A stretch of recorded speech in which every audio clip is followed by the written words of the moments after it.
Up next on Lion TV, we have Jayla Chase with some insight on our Lady Lions basketball team and their preparation for the 2025 season. Following that, we have Kat Bremen with our Lion of the Week, giving us information on our new esports coach here at SHS. And I'm Kaya Fortune to see what your weekend forecast is going to look like. All that and more, Lion TV starts now.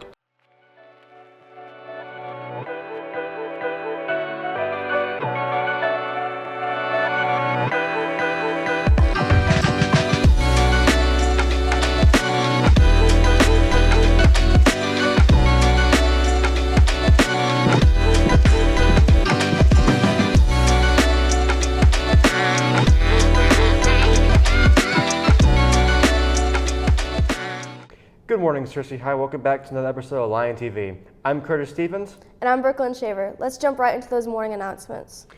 The deadline for sign-up and payment for the 9th grade pre-ACT is October 3rd. The cost is $20. Return forms and payment to room 326. U.S. Senator John Boozman's Congressional Youth Cabinet is an opportunity for high school juniors to engage in public service. It's a year-long commitment with 2 meetings in Little Rock with team-based research and policy development. Visit Senator Boozman's website or scan the QR code in the hallways TVs. Today is the last day to apply. Be a voice for Arkansas youth. The Educators Riser Member Mixer will be held on Wednesday, September 17th from 3:30 to 4:30 p.m. in Miss Moat's room 213. You do not have to be a paid member to attend. This will count as the meeting for September. Seniors, be sure to check your Schoology for open scholarships. The enrollment application for U of A is open. Once you complete the application, you can start working on your scholarships. You can also sign up for campus tours. For more, visit scholarships.uark.edu. We have a hard-working Lady Lions basketball team this season, don't we? We sure do. Jayla Chase is here to show us how much they have improved. Basketball season is a big deal here at SHS, and our Lady Lions put in lots of time and effort to prepare themselves physically and mentally for this upcoming season. This season, I just hope to just bring the energy and be that key player for the team. We lost some of our major players this year, so just hopefully being able to bring energy and build the team and letting us just become more of a family. Our Lady Lions have had to adjust to many new changes this season. Not only getting a new coach, but losing some valuable team players as well. This has allowed the team to grow closer bonds and connections with new teammates and improve their communication skills and chemistry. I wouldn't say I'm fully ready for the upcoming season. I would say I'm getting ready. I'm trying to put in more work and just get on the court more and really get myself back in basketball shape. Coach Starkey he came up whenever he needed to, and he brings real good fundamental drills and stuff to the team to hopefully make us better just to be better as a team and just individually at the same time to bring energy to the court and just make us better for this season, and hopefully we make a run. This season I have mainly the 9th grade team back, the ones that I've been playing with since we started playing school ball. And our chemistry is just really, really tight, and I just hope to be able to bring that to the court this year, and hopefully we go far, making it to state, and just bringing energy and playing how we know how to play. There are many aspects to being a good team player. Many of our Lady Lions have been working hard daily, whether that being on the court or in the weight room, trying to improve themselves for this upcoming season. I think our team's weaknesses is that we just have a lot of new people coming in. We just got to get our chemistry a little better with them, but I think once we get there, we'll be good. Good energy is what makes a good teammate. Maintaining good sportsmanship and a positive attitude can not only lift your teammates up, but also help push them through hard practices or hard obstacles they have to face. Our Lady Lions are determined to better themselves for this upcoming season and are ready to show how much they have improved on the court. We wish our Lions the best of their season. Now back to the news desk. Thank you, Jayla. I'm ready to see how our Lady Lions perform their work on the court. The University of Arkansas at Little Rock and the University of Arkansas at Pine Bluff are starting a new basketball tradition with the Central Arkansas Tip-Off Classic, a men's and women's exhibition doubleheader. The event is scheduled for October 17th at the Jack Stevens Center. The matchups will reignite a local rivalry, especially for UAPB head coach Solomon Bozeman, a former Little Rock player and assistant coach. The men's teams last faced off in a regular season game in 2018, with UAPB winning 75-66. Both teams see the Classic as a chance to showcase in-state talent.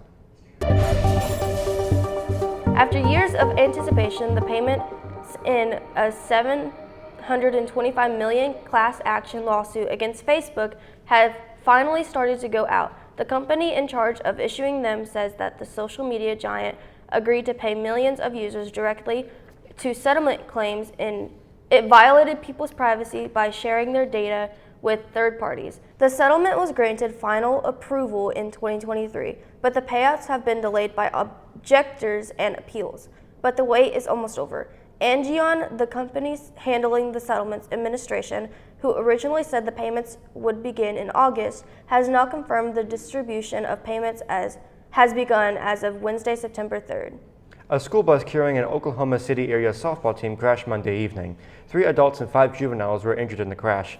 Oklahoma Highway Patrol spokesperson Sarah Stewart said in a statement to CBS News. Some of the injured were ejected from the bus. All 8 people were taken to Oklahoma City hospitals. The team played for the school district in Minko, Oklahoma. School Superintendent Kevin Sims said in a statement on Facebook. Minko is located west of Oklahoma with a population of about 1,500. Authorities searched on Thursday for a sniper who assassinated Charlie Kirk, a conservative activist and close ally of President Donald Trump. Kirk was killed with a gunshot from a distant rooftop at the Utah Valley University campus, where he was speaking on Wednesday, authorities said. Federal, state, and local authorities were working what they called a multiple active crime scene. Kirk is survived by his wife and 2 children. Yesterday, the bell rang and victim names were called from the 9/11 attacks at Ground Zero, where the Twin Towers fell in 2001. Yesterday, people remembered those they lost and the first responders who gave their lives to help that public that day from the treacherous terror attacks. It's starting to get a bit chilly. I wonder what the weather's going to be like this week. Well, Kaya Fortune is here to keep us up to date on the latest weather. Today's weather is going to be sunny with a high of 95 degrees, rain 4% chance, winds south-southeast with 4 miles per hour. Humidity is 53% and the sun rises at 6:48 a.m. Tonight will be mostly clear skies with a low of 61, rain 5% chance, winds north-northeast 3 miles per hour, humidity 88%, and the sun will set at 7:17 p.m. With the almanac, the last 7-day average, the high was 92 degrees and the low was 52 degrees. The month average of precipitation was 3.83, and the month to date was 1.39 inches. On to the 5cast. Saturday will be partly cloudy with a high of 96 degrees and a low of 68 degrees with a 3% chance of rain. Sunday will be partly cloudy with a 96 degrees and 69 degrees with a 2% chance of rain. Monday will be partly cloudy with a high of 96 degrees and a low of 68 degrees with a 2% chance of rain. Tuesday will be partly cloudy with a high of 97 degrees and a low of 68 degrees with a 2% chance of rain. And on Wednesday, it will be partly cloudy with a high of 94 degrees and a low of 66 degrees with a 2% chance of rain. This week is going to be in the mid-90s. Back to you guys at the news desk. Hey Curtis, do you know what's for lunch today? I sure do. Today for lunch we'll be having jumbo crispy chicken tenders, whole grain waffles, classic cheese pizza, beefy enchiladas, fajita marinated chicken sandwich, classic cheeseburger, creamy chicken salad over romaine, and milk. That sounds absolutely delicious. Please be sure to thank our amazing lunch ladies for all that they put into making our meals. Our esports team has grown a lot since the last season.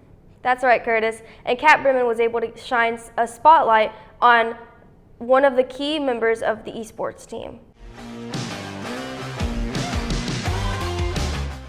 Welcome back to a new episode of Lion Week, and today we have a very special guest here today, Nate Adams.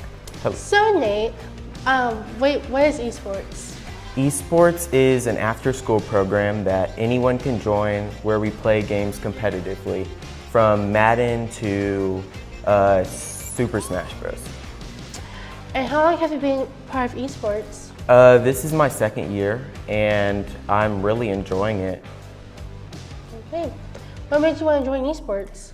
Last year, my brother kept asking me about, hey, what do you like, or what's esports? And I was like, I don't know, but then Mr. Hodges told me about it, and I joined, and my brother also did come along. And would you recommend esports to other students? I think it's a really great program that with really good technology, and I think a lot of students would benefit from playing here or practicing here for anyone who wants to join. It kicked us. Did you have any challenges when you first started? If so, how did you fix them? I had a lot of problems with how I played. I was really bad at the start with only knowing a couple of moves and just playing one character, which I still have a problem with that. And finally, I noticed that Mr. Renard is not the esports coach anymore. How do you feel about Mr. Hodges as the new esports coach? Well, with Mr. Renard leaving, it's really sad to see him go, but I'm really glad Mr. Hodges joined because of how dedicated he is in the program. Well, thank you, Nate. Well, Cersei, that's all the time left in this week's Line of the Week. I'm Kat Brown, sending you back to the news anchors.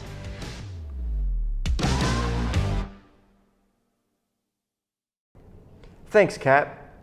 We'll see if Mr. Hodges can bring home a state trophy this year. We've gotten a lot of wins starting this football season. Well, let's send it over to Chandler Hopper with all of our weekly sports updates.